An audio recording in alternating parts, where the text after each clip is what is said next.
leader for 4 to 5 years and has always been in charge of our information table. So she's done sterling work. In addition, she's carried out no end of duties throughout the months. Thank you very much, Sharon.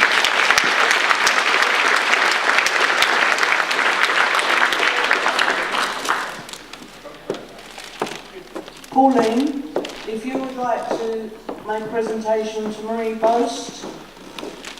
Is Marie here today? Oh yes, there she is. You were hiding, I couldn't see you. Marie has also been a long-standing committee member.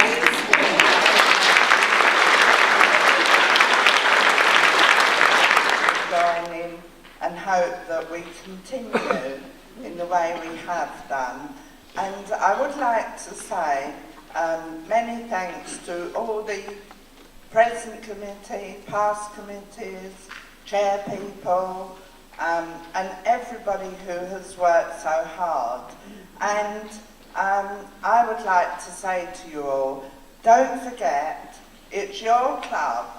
If we aren't doing what you want to do, if there's groups that you want us to start, or if there's people with hobbies or skills that they would like to share. Come on the scene. There's so many of you out there that have had very, very interesting, exciting, or full of expertise that just come forward. It isn't a life sentence. It's, you know, you really can have fun taking a group as you can in participating in one. But it is important that we all realise, as with anything in life, it's give and take. But you just cannot have people giving a lot more taking. We need it to be at least 50-50. So I endorse everything Pauline has said. So this morning I've come back to give you talk number 2, which is more musical, about the so-called good old days, which really weren't very good at all.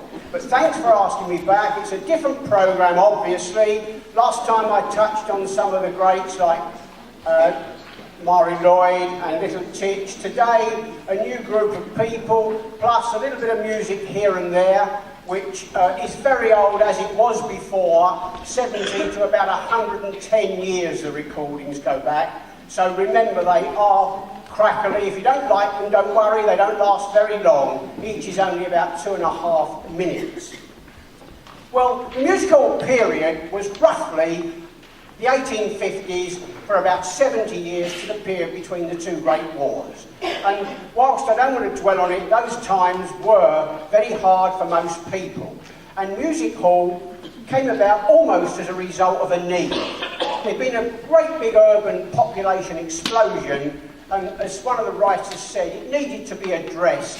A music hall in quite a big way, really. I was going to say a small way, but it helped to do this because people were living, families in a couple of rooms, and if they could get a few coppers together, a night out at the music hall, let's say, well, helped to lift their spirits. They saw 2-3 hours of entertainment of all types, and as the great Kipling wrote, it was the stuff of social history.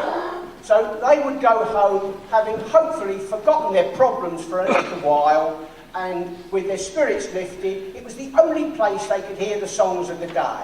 Remember, life expectancy then was no more than about 45 to 50, and lots of people, as I said, they didn't only die young, their work was extremely hard. Things like health and safety, well, they didn't really exist.